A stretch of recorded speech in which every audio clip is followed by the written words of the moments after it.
Okay ठीक है बच्चे। Okay good morning students. तो आज क्लास 12th केमिस्ट्री का केमिकल काइनेटिक्स का लेक्चर नंबर 1 लेकर आए हूँ। तो जरा ध्यान से सुनेंगे इन बातों को। उसके बाद हम लोग तो जैसे कि आपको कहा गया था कि आपको डेली एक वीडियो मिलेगी, तो second video lecture class 12th chemistry chemical kinetics. Chemical kinetics के बारे में बोल रहे हैं। तो केमिकल काइनेटिक्स समझने से पहले हम एक रिएक्शन को देखते हैं। सबसे पहले जैसे मान लो मैंने आपको कोई भी रिएक्शन लिख कर दी कि N2 plus thrice of H2 this will give twice of NH। क्या ये मार्कर आपको लाइन वगैरह दिख रही है सही से? ओके, तो रिएक्शन मैंने आपको लिखकर सामने दी। सबसे पहले समझते हैं केमिकल काइनेटिक्स का मतलब क्या होता है। तो रिएक्शन हमारे सामने लिखी कि N2 जब थ्राइस ऑफ H2 से कंबाइन होता है तो हमें मिलता है ट्वाइस ऑफ NH3।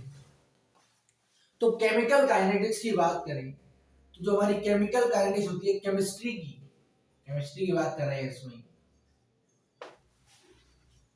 केमिस्ट्री की ऐसी ब्रांच होती है, जैसे मान लो रिएक्शन हो रही है, इस रिएक्शन को होने में कितना टाइम लगेगा, कितनी जल्दी ये प्रोडक्ट बनेंगे, कितनी जल्दी ये रिएक्टेंट रिएक्ट करेंगे, और जो ये रिएक्शन हो रही है वो किन किन फैक्टर्स के ऊपर डिपेंड करेगी। ना सुनेंगे, केमिकल काइनेटिक्स केमिस्ट्री की एक ऐसी ब्रांच होती है जो किसी भी रिएक्शन के बारे में उस दौरान जितने भी इंसिडेंट्स हो रहे होते हैं उन सबको रीड करता है, उन सबको समझता है।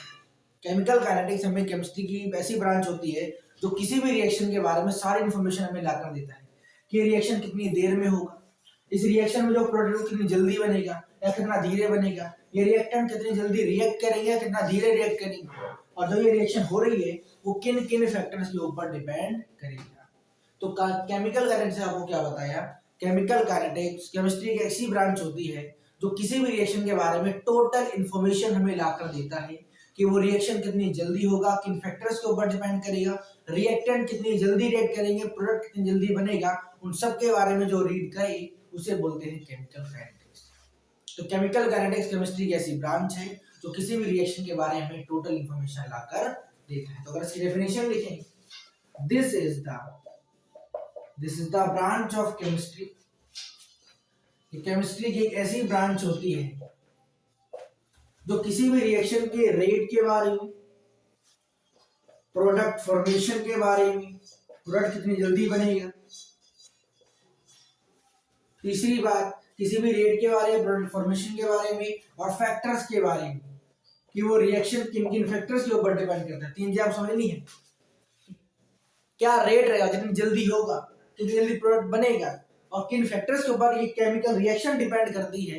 इन तीनों के बारे में जो डील करता है उसे बोलते हैं केमिकल काइनेटिक्स। कोई डाउट है तो आप पूछ सकते हैं। ओके क्लास, तो आपको बताया केमिकल काइनेटिक्स क्या होता है। हमारा केमिस्ट्री की ऐसी ब्रांच जो किसी भी रिएक्शन के रेट के बारे में, प्रोडक्ट फॉर्मेशन के बारे में, और वो किन किन फैक्टर्स के ऊपर डिपेंड करेगा वो रिएक्शन, उसके बारे में डील करे, उसे बोलते हैं केमिकल काइनेटिक्स। इसमें सबसे पहला टॉपिक आपका आएगा वो रहेगा हमारा रेट ऑफ रिएक्शन। सबसे पहला टॉपिक है हमारा रेट ऑफ रिएक्शन। जैसे मान लो मैं कोई हाइपोथेटिकल रिएक्शन लेकर चल रहा हूं कि रिएक्शन हो रही है और प्रोडक्ट हमारा बना, जैसे मैंने मानी इसे बोला मैंने hypothetical reaction. This is a hypothetical reaction मैंने माना। तो रेट ऑफ रिएक्शन का मतलब होता है, सुना, रेट ऑफ रिएक्शन का मतलब क्या होता है। रेट ऑफ रिएक्शन का मतलब होता है, मान लो मैंने आपको कोई भी हाइपोथेटिकल रिएक्शन लिख कर दी और मैंने माना कि जो ये रिएक्शन हो रही है वो टी टाइम में हो रही है। मतलब क्या है, इस रिएक्शन को, रिएक्टेंट को प्रोडक्ट में बदलने के लिए कितना टाइम लग रहा है, टी। मैंने माना। तो रेट ऑफ रिएक्शन का मतलब होता है कि रिएक्टेंट कितनी जल्दी डिक्रीज हो रहा है अपॉन में टाइम, या प्रोडक्ट कितनी जल्दी बन रहा है। ध्यान सुनना, अभी लिखते समझाएगा। रेट ऑफ रिएक्शन का मतलब होता है decrease in concentration of reactant upon में time interval, rate of reaction का मतलब ये भी होता है increase in concentration of product upon में टाइम, ये रहता है रेट ऑफ रिएक्शन का मतलब। क्या मतलब होता है रेट ऑफ रिएक्शन का मतलब? सिंपल सा मतलब बात करिए, इंक्रीज डिक्रीज कुछ भी बोल सकते हैं। तो रेट ऑफ रिएक्शन का मतलब होता है द चेंज इन कंसंट्रेशन, चाहे वो इंक्रीज हो चाहे वो डिक्रीज हो। रिएक्टेंट कितनी जल्दी डिक्रीज हो रहा है या कितनी धीरे डिक्रीज हो रहा है, प्रोडक्ट कितनी जल्दी बन रहा है या कितनी जल्दी घट रहा है, अपॉन में टाइम।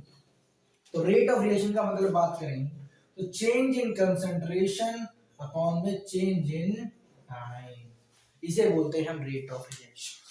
रेट ऑफ रिएक्शन का मतलब रहता है the change in concentration of reactant and product with respect to time, that is called rate of reaction. कि भाई रिएक्शन रिएक्टेंट डिक्रीज हो रहा है या डिक्रीज हो रहा है, प्रोडक्ट इंक्रीज हो रहा है डिक्रीज हो रहा है, अपॉन में टाइम। सिंपल सा मतलब रहता है कि रिएक्टेंट का प्रोडक्ट में चेंज होना। अगर रिएक्टेंट प्रोडक्ट में चेंज होगी, सिंपल सी बात है, रिएक्टेंट प्रोडक्ट में चेंज होगा तो नॉर्मल सी बात है कि जब रिएक्टेंट घटेगा तभी तो प्रोडक्ट बनेगा ना। जब तक रिएक्टेंट रिएक्ट नहीं करेगा तब तक प्रोडक्ट बनेगा ही नहीं, और अगर रिएक्टेंट रिएक्ट करेगा तो नॉर्मल सी बात है रिएक्टेंट क्या हो रहा होगा, डिक्रीज, और प्रोडक्ट क्या हो रहा होगा, इंक्रीज। तो रेट ऑफ रिएक्शन का मतलब क्या होता है the change in concentration of reactant and product with respect to time, this is the meaning of rate of reaction. अभी समझते हैं, इसको पहले नोट करेंगे। ओके क्लास, देखिए अभी समझते हैं rate of reaction. Okay class, तो रेट ऑफ रिएक्शन मतलब क्या बताया, रेट ऑफ रिएक्शन का मतलब आपको बताया the change in concentration of reactant and product with respect to time, इसे हम क्या बोलते हैं, रेट ऑफ रिएक्शन। एग्जाम्पल अगर मान लो मैंने अपनी रिएक्शन लिख कर दी a प्लस बी हमें देता है c, a और b कंबाइन होकर हमें क्या दे रहा है c, और आपसे क्वेश्चन एग्जाम में डायरेक्ट पूछेगा कि इस रिएक्शन का रेट ऑफ रिएक्शन बताइए। क्या बताइए, रेट ऑफ रिएक्शन। देखिए रेट ऑफ रिएक्शन समझने से पहले समझ लीजिए कि जो रेट ऑफ रिएक्शन हमारा होता है ये हमारा दो तरीके का, एक हमारा होता है एवरेज, एक हमारा होता है इंस्टेंटेनियस। स्पेलिंग गलत हो सकती है, दिक्कत वाली बात नहीं है। एक हमारा होता है एवरेज, एक हमारा होता है इंस्टेंटेनियस रेट ऑफ रिएक्शन। जो हमारा एवरेज रेट ऑफ रिएक्शन रहता है, जो हमारा एवरेज रेट ऑफ रिएक्शन रहता है वो किसी भी रिएक्शन के टोटल के बारे में हमें नॉलेज देता है, और इंस्टेंटेनियस किसी एक वैल्यू, किसी एक पर्टिकुलर पॉइंट के बारे में नॉलेज दे रहा होता है। हमने 11th क्लास में 3rd चैप्टर में पढ़ा हो फिजिक्स के कि एवरेज इंस्टेंटेनियस में क्या फर्क होता है। नहीं पढ़ा तो आप जाकर यूट्यूब पर देख सकते हैं, आपको लेक्चर वीडियो मिल जाएगा। एवरेज का मतलब क्या होता है, ऐसी कोई भी एवरेज हमें किसी भी एक रिएक्शन के टोटल के बारे में नॉलेज देता है। इंस्टेंटेनियस एक पर्टिकुलर पॉइंट के बारे में बात करता है। क्लियर हुआ? मान लो आप दोस्तों इस रिएक्शन का मुझे एवरेज रेट ऑफ रिएक्शन बताइए। मालूम आपसे पूछता हूँ इस रिएक्शन का एवरेज रेट ऑफ रिएक्शन ध्यान रखना कैसे हुआ, ये मुझे बताइए। जब ए और बी रिएक्ट कर रहे होंगे तभी तो सी बन रहा होगा, इतना तो समझ में आता है। जब ए और बी रिएक्ट कर रहे होंगे तभी हमारा क्या बन रहा होगा, सी बन रहा होगा। जब ए और बी आपस में रिएक्ट करेंगे तभी तो सी बनेगा, और अगर ए और बी रिएक्ट करेंगे तो इनकी कंसंट्रेशन क्या हो रही होगी, डिक्रीज हो रही होगी। नॉर्मल सी बात है, अगर ए और बी रिएक्ट करेंगे तो इनकी कंसंट्रेशन क्या हो रही होगी, डिक्रीज, और सी की कंसंट्रेशन क्या हो रही होगी, increase, because this is the product side, this is the reactant side. इसमें कोई ज्यादा समझाने वाली बात नहीं है, आपने क्लास 10th केमिकल रिएक्शन में पढ़ रखा है कि रिएक्टेंट जब डिक्रीज होता है तभी हमारा प्रोडक्ट क्या होता है, इंक्रीज होता है। क्लियर हुआ? तो एवरेज रेट ऑफ रिएक्शन निकालना है, सुनिए कैसे निकालते हैं। जो यहाँ पर हमारे पास ए लिखा हुआ है, क्या लिखा हुआ है हमारे पास, ए लिखा हुआ है। नॉर्मल सी बात है, पहले लिखिए change in concentration of A, change in concentration of time, concentration of A, concentration of time. B भी तो चेंज हो रहा है, ये भी लिख, सी भी तो चेंज हो रहा है, और ये हमारे पास आ गया रेट ऑफ रिएक्शन। ध्यान सुनिए, change in concentration of A upon change in concentration of time. Change in concentration of B upon change in time, change in concentration of C upon change in time, ये रहेगा हमारे पास average rate of reaction. ध्यान से सुनेंगे भाई, क्योंकि ए की कंसंट्रेशन डिक्रीज हो रही है, यहाँ पर लगाया हमने नेगेटिव साइन। क्योंकि बी की कंसंट्रेशन भी डिक्रीज हो रही है तो हमने लगाया नेगेटिव साइन। क्योंकि सी की कंसंट्रेशन इंक्रीज हो रही है तो हमने लगाया पॉजिटिव साइन। क्लियर हुआ? कैसे निकालना है कैसे निकालना है मेरी कोई भी रेट ऑफ रिएक्शन? जो भी रिएक्शन है उसको इस फॉर्म में लिख दीजिए। ए लिखा है तो del A upon del t, B लिखा है तो del del B upon del t, C लिखा है del C upon del t. एक और रिएक्शन समझते हैं। मान लो 2a प्लस 3b हमें देता है 5c, और मैंने आपसे इस रिएक्शन का एवरेज रेट ऑफ रिएक्शन बताइए। सबसे पहले क्या बताया, जो यहाँ पर वेरिएबल है, वेरिएबल क्या है a, तो उसको लिखिए इस फॉर्म में, del A upon del T, किसके बराबर del B upon del T, किसके बराबर del C upon del T. और ध्यान से सुनना, जो यहाँ पर कोफिशिएंट है 2, अगर कोफिशिएंट है तो 1/2 लिखेंगे नीचे, 2 नीचे आ जाएगा, जो भी कोफिशिएंट है वो नीचे आ जाएगा, जो भी कोफिशिएंट है वो नीचे आ जाएगा। क्योंकि यहाँ पर 1 था तो 1 लिखने की जरूरत नहीं होती, इसलिए मैंने 1 नहीं लिखा। यहाँ पर 2 है तो 2 नीचे, 3 है तो 3 नीचे, 5 है तो 5 नीचे। और क्योंकि ए की कंसंट्रेशन डिक्रीज हो रही है तो नेगेटिव साइन, बी की भी डिक्रीज हो रही है तो नेगेटिव साइन, और सी की क्या हो रही है, इंक्रीज। और ये हमारे पास आ गया average rate of reaction of any reaction. Simple सा तरीका है, पहले जो भी वेरिएबल है उसको इस फॉर्म में लिख दीजिए, del A upon del B del T, del B upon del T, del C upon del T, और जो कोफिशिएंट है उसको नीचे लिख दीजिए, और जो डिक्रीज हो रहा है उसके आगे नेगेटिव साइन, जो इंक्रीज हो रहा है उसके आगे पॉजिटिव साइन। क्या क्लियर हुआ? रेट ऑफ रिएक्शन का मतलब क्या होता है? The change in concentration of reactant and product with respect to time. इस तरीके से लिखना, ध्यान से इसको पहले। ओके, एक और एग्जांपल समझते हैं। मान लो 3x प्लस वाई हमें देता है z। मैंने आपसे पूछा एवरेज रेट ऑफ रिएक्शन बताइए। सबसे पहले क्या काम करना है, जो वेरिएबल है उसको इस फॉर्म में लिख देंगे, del x upon del T, del y upon del T, del z upon del T. Simple सा तरीका है। कोफिशिएंट क्या है 3, तो नीचे आ जाएगा कोफिशिएंट 3, इसके नीचे भी 1, इसके नीचे भी 1, लिखने की जरूरत 1 तो है नहीं। ये डिक्रीज होगा तो नेगेटिव, ये भी डिक्रीज होगा तो नेगेटिव, ये डिक्रीज तो पॉजिटिव, और ये आया हमारे पास रेट ऑफ रिएक्शन। अच्छा, इस मान लीजिए अगर मैं बात करूं लेंथ की, तो लेंथ की यूनिट क्या होती है, मीटर, सेंटीमीटर, किलोमीटर, मिलीमीटर, जो भी आपकी यूनिट। स्पीड की क्या होती है, मीटर पर सेकंड, नॉर्मल सी बात है। तो जो हमारा रेट ऑफ रिएक्शन रहता है इसकी भी कोई ना कोई यूनिट तो होगी ही हो, निकालते हैं यूनिट को। रेट ऑफ रिएक्शन का फॉर्मूला क्या रहता है, change in concentration, change in concentration upon change in time. और कंसंट्रेशन की यूनिट क्या होती है, आपने 11th क्लास में पढ़ा हो, मोल पर लीटर होती है, टाइम की क्या होती है, सेकंड। तो रेट ऑफ रिएक्शन यूनिट क्या आ जाएगी, मोल per litre per second. Very important, this is the unit of rate of reaction, mole per litre per second. Note करेंगे इसको, क्लियर है सर? ये हमारी रहती है यूनिट किसकी, रेट ऑफ रिएक्शन। एक बात और सुनिए, मान लो मैंने आपको कोई भी रिएक्शन दी, कोई भी रिएक्शन मैंने आपको दी, ध्यान सुनिए, मान लो मैंने कोई भी रिएक्शन दी, और अगर उस रिएक्शन के अंदर if there are gases in the reaction, अगर रिएक्शन के अंदर गैसेस आ जाती हैं तो उस रेट ऑफ रिएक्शन की यूनिट बन जाएगी आपकी ATM per second. ATM per second. Rate of reaction का मतलब क्या होता है, change in concentration of reactant and product with respect to time. और हमारा जो रेट ऑफ रिएक्शन कैसे निकालते हैं आपको तरीका बता दिया, यूनिट क्या होती है, मोल पर लीटर पर सेकंड, और अगर रिएक्शन में गैसेस हैं तो यूनिट क्या हो जाएगी, एटीएम पर सेकंड। नोट करेंगे इसको। ओके क्लास, चलिए, ये तो हमने बात करी थी एवरेज रेट ऑफ रिएक्शन के बारे में। आप देखते हैं इंस्टेंटेनियस रेट ऑफ रिएक्शन।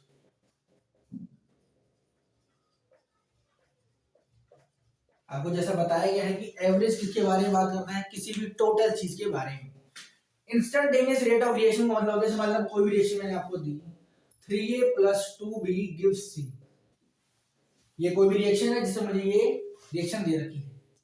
अगर मैं आपसे एवरेज पूछूंगा तो आप सिंपल निकाल दो, कैसे आपको बताया वैसे। लेकिन अगर इंस्टेंटेनियस पूछता हूं, अगर इंस्टेंटेनियस रेट ऑफ रिएक्शन उसी पर पूछा जाता है जहां पर आप किसी एक पर्टिकुलर पॉइंट की बात करें। जैसे मान लो आप समझा कि t = 9 सेकंड, जब टाइम 9 सेकंड होगा तो रेट कितना होगा, रेट ऑफ रिएक्शन कितना होगा, उसे बोलते हैं instantaneous rate of reaction. Average का मतलब होता है, जैसे मान लो आपसे पूछूं कि टाइम 2 से लेकर 10 के बीच में कितना रेट ऑफ रिएक्शन रहेगा, मतलब एक पॉइंट से दूसरे पॉइंट के बीच में जो बात करें उसे बोलते हैं एवरेज। और जो पर्टिकुलर पॉइंट पर ही बात करें उसे बोलते हैं इंस्टेंटेनियस। t = 3 सेकंड पर कितना रेट ऑफ रिएक्शन होगा, इंस्टेंटेनियस में काउंट होगा। t = 5 से 7 में कितना होगा, एवरेज में काउंट होगा। t = 9 में कितना होगा, इंस्टेंटेनियस में काउंट होगा। और हमें पता है कि जब भी हम इंस्टेंटेनियस की बात करते हैं तो कौन सा सिंबल यूज करते हैं हम लोग, d यूज करते हैं। 11th क्लास 3rd चैप्टर पढ़ाया होगा आप लोगों को कि d यूज करते हैं किसके लिए, किसी भी इंस्टेंटेनियस पॉइंट के लिए। क्लियर हुआ, समझते हैं।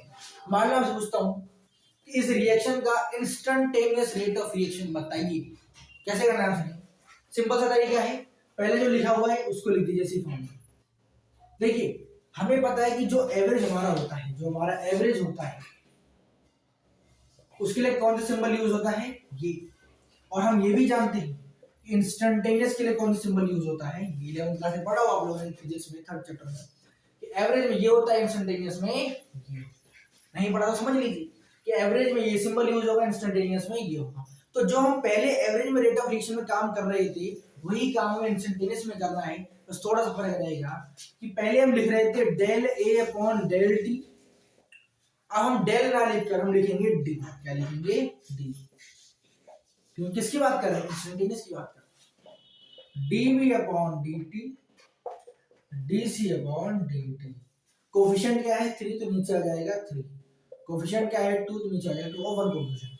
ये डिक्रीज तो नेगेटिव, ये भी डिक्रीज तो नेगेटिव, ये डिक्रीज तो पॉजिटिव, और ये आ गया आपके पास एवरेज रेट ऑफ रिएक्शन। ध्यान से थोड़ी सी आप कहीं ऐसे लिखा देखेंगे, इसके यहाँ पर ब्रैकेट लगा रखा होता है, ये ब्रैकेट लगा होता है तो कोई फर्क नहीं पड़ेगा, ब्रैकेट लगाए रखा है, कोई दिक्कत वाली बात नहीं। क्लियर हुआ। ये भी किसका फॉर्मूला रहता है, इंस्टेंटेनियस रेट ऑफ रिएक्शन। तो रेट ऑफ रिएक्शन का मतलब क्या होता है, the change in concentration of reactant and product with respect to time. Clear हुआ। और ये रेट ऑफ रिएक्शन हमारे दो तरह के होते हैं, इंस्टेंटेनियस एंड एवरेज। एवरेज में सिंबल यूज होगा ये, इंस्टेंट में सिंबल यूज होगा। और रेट क्या रहेगी, रेट ऑफ रिएक्शन की मोल पर लीटर पर सेकंड। अगर गैसेस हैं तो क्या रहेगी, एटीएम पर सेकंड। यहां तक नोट करेंगे फटाफट। ओके, थोड़ा से ग्राफ्स वगैरह देखेंगे। ग्राफिकल रिप्रेजेंटेशन टॉपिक डालेंगे, ग्राफिकल रिप्रेजेंटेशन।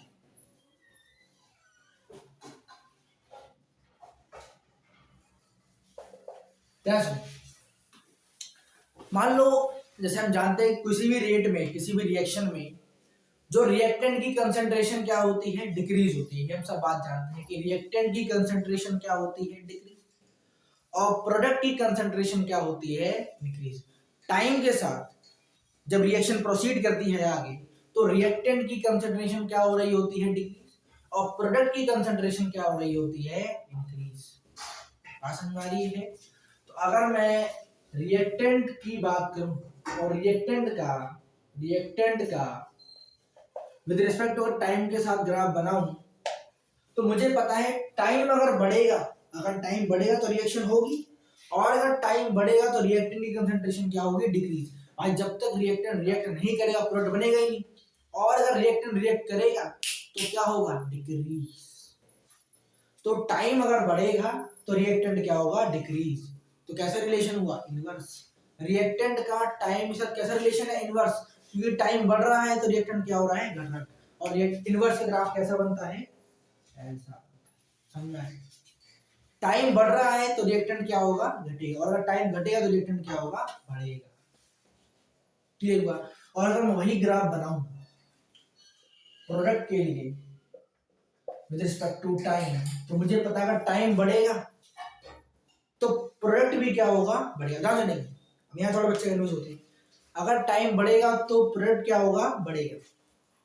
क्लियर हुआ। क्योंकि टाइम बढ़ रहा है, रिएक्टेंट रिएक्ट कर रहा है, प्रोडक्ट बनता जा रहा है। लेकिन केमिकल रिएक्शन की खासियत होती है कि एक टाइम होता है जहां तक रिएक्टेंट टाइम के बढ़ने के साथ साथ रिएक्शन के होने के साथ साथ प्रोडक्ट भी क्या हो रहा होता है, बढ़ रहा होता है। बट एक टाइम के बाद प्रोडक्ट की फॉर्मेशन कांस्टेंट हो जाती है। जिससे आप चाहे उसको समझ लीजिए चाहे कुछ भी मान लीजिए, ये खासियत होती है कि टाइम अगर इनिशियली क्या होता है, जब रिएक्शन हो रही होती है, इनिशियली बात कर रहे हैं, इनिशियली क्या होता है, रिएक्टेंट रिएक्ट कर रहा होता है, प्रोडक्ट भी बन रहा होता है। रिएक्टेंट के रिएक्ट करने के साथ साथ प्रोडक्ट की फॉर्मेशन भी क्या हो रही होती है, तेज हो रही होती है। लेकिन एक टाइम ऐसा आता है कि जब चाहे रिएक्टेंट जितना भी रिएक्ट कर ले, प्रोडक्ट की फॉर्मेशन कांस्टेंट हो जाती है। तो अगर मैं इसका ग्राफ बनाऊं तो इनिशियली क्या हो रहा होता है कि टाइम के बढ़ने के साथ साथ प्रोडक्ट भी क्या हो रहा होता है, बढ़ रहा होता है, बढ़ रहा होता है, बढ़ रहा होता है, बढ़ रहा होता है। और एक टाइम के बाद प्रोडक्ट की फॉर्मेशन कांस्टेंट हो जाती है। ध्यान से सुनोगे, एक टाइम के बाद प्रोडक्ट की फॉर्मेशन क्या हो जाती है, कांस्टेंट हो जाती है। जिस पॉइंट के बाद प्रोडक्ट की फॉर्मेशन क्या हो गई, कांस्टेंट। क्लियर हुआ। तो आपको क्या बताया था, रेट ऑफ रिएक्शन का मतलब क्या होता है, the change in concentration of reactant and product with respect to time. और ये कुछ ग्राफ बताए हैं, ध्यान समझना। अगर रिएक्टेंट इनिशियली क्या होगा, रिएक्टेंट के रिएक्ट करने के साथ प्रोडक्ट की फॉर्मेशन तेज होगी, एक टाइम के बाद प्रोडक्ट की फॉर्मेशन कांस्टेंट हो जाती है। तो इसके कुछ इस तरीके में ग्राफ। क्लियर है तक, नोट करो। कोई डाउट है तो पूछ सकते। ओके, ध्यान से। तो अगर ये मान लो रिएक्टेंट हमारा कंसंट्रेशन ए है और ये टाइम है, लाइन को शो कर रहा है। तो अगर मैं किसी पॉइंट पर एक टेंजेंट खींचूंगा, किसी पॉइंट पर एक टेंजेंट को खींचता हूं, ध्यान से,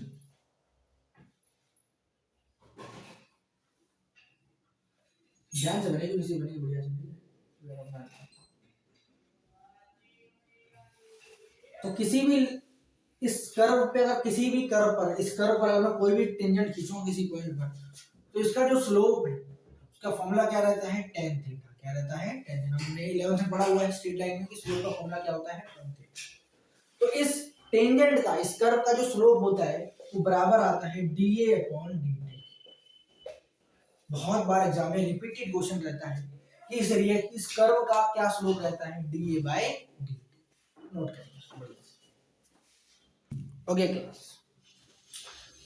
ये छोटी मोटी बातें बताई जा रही है। कभी डालेंगे factors on which rate of reaction depends.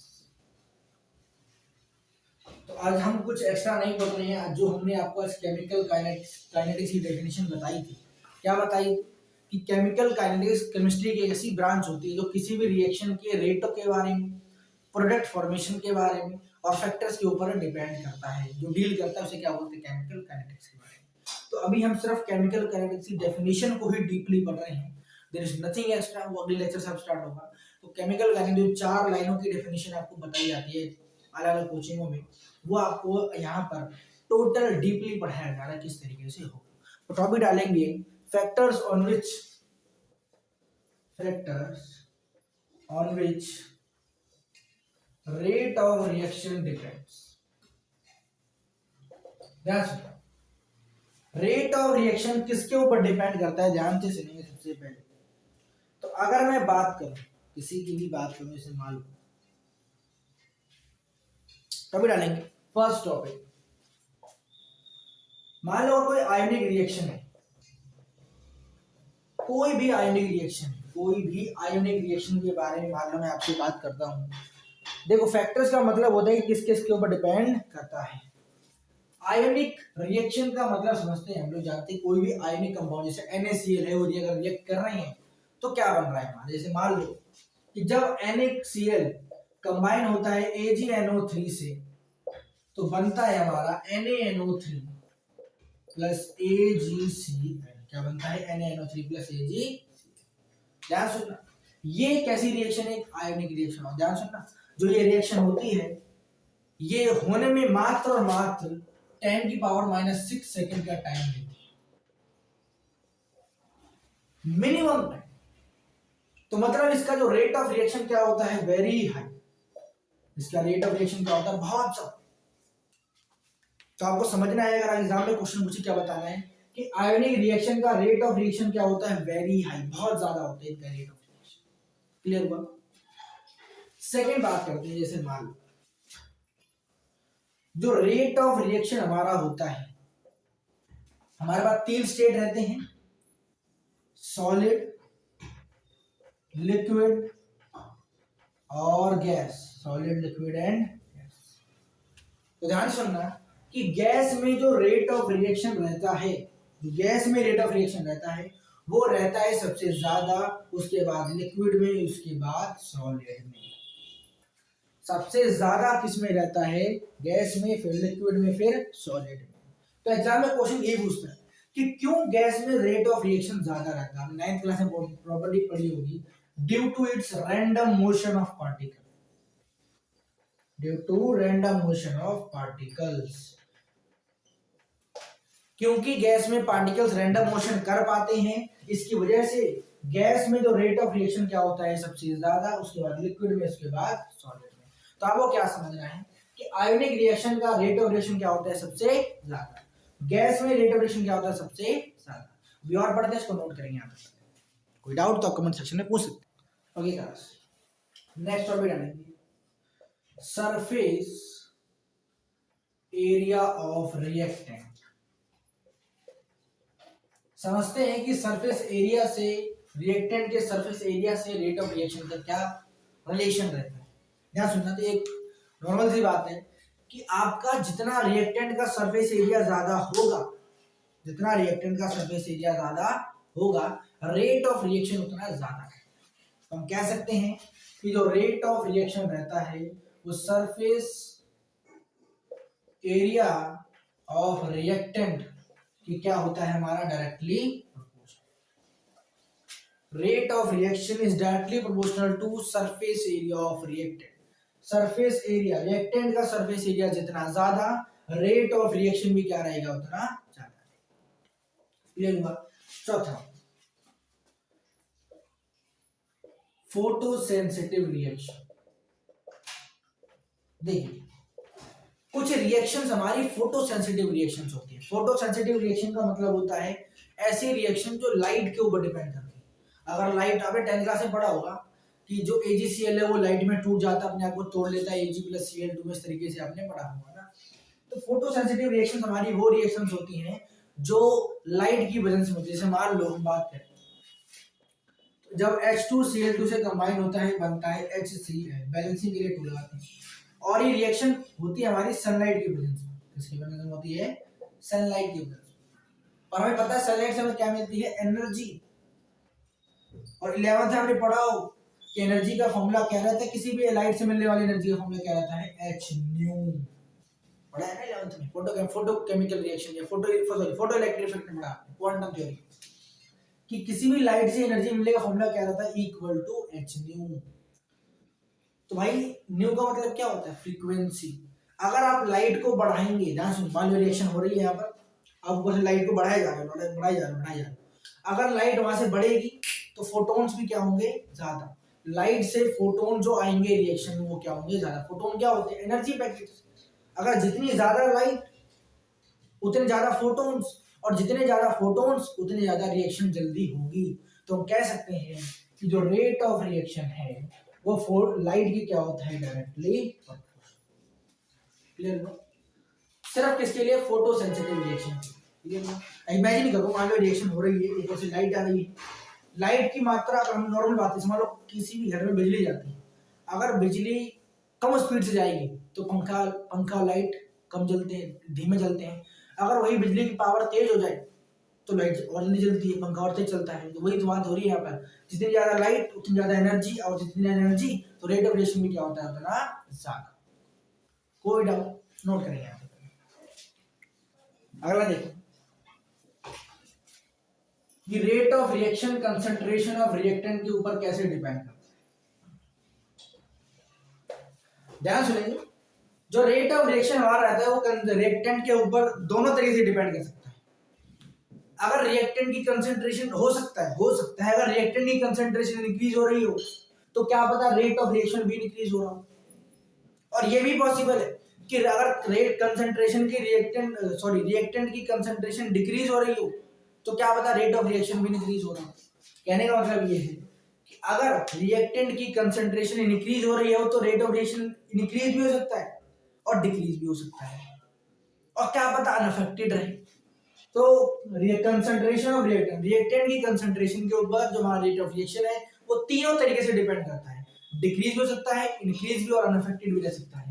मतलब rate of reaction is directly proportional to concentration of reactant, ये भी पॉसिबल है, inversely proportional to concentration of reactant, ये भी पॉसिबल है, और रिमेन्स अनअफेक्टेड, और ये भी पॉसिबल है। क्लियर हुआ? क्या समझाया? क्या पता कंसंट्रेशन रिएक्टेंट इंक्रीज हो तो ये भी इंक्रीज, ये डिक्रीज तो ये डिक्रीज, क्या पता रिलेशन इनवर्सली भी पॉसिबल है, पॉसिबल है दोनों चीजें। और अनअफेक्टेड क्या होता है, चाहे बढ़ाते रहो कंसंट्रेशन चाहे घटाते रहो, रेट ऑफ रिएक्शन कांस्टेंट रहेगा, ये भी पॉसिबल। क्लियर हुआ? क्या नोट करेंगे पहले। ओके, नेक्स्ट देखते हैं कि रेट ऑफ रिएक्शन टेम्परेचर के ऊपर कैसे डिपेंड करता है।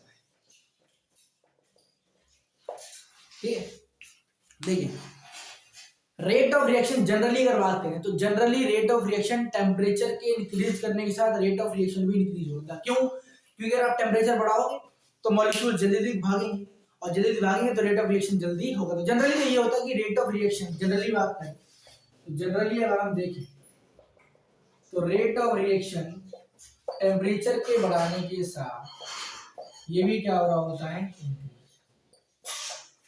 बट जो नोटिस किया गया है वो ये नोटिस किया गया है कि on 10 degree Celsius increase in temperature, अगर आप टेम्परेचर को 10 डिग्री सेल्सियस बढ़ाओगे तो रेट ऑफ रिएक्शन जो है वो हमारा 3 टाइम्स बढ़ जाता है। ये नोटिस किया गया है, इसको समझ लीजिए बिल्कुल ध्यान से। एग्जाम में रिपीटेड रहता है क्वेश्चन, नीट से आईआईटी से जे कोई सा पेपर उठा लो आपको दिखाई देगा कि अगर आप टेम्परेचर को 10 डिग्री सेल्सियस बढ़ाते हैं तो रेट ऑफ रिएक्शन जनरली कितना इंक्रीज होता है, 3 टाइम्स इंक्रीज होता है। क्लियर हुआ?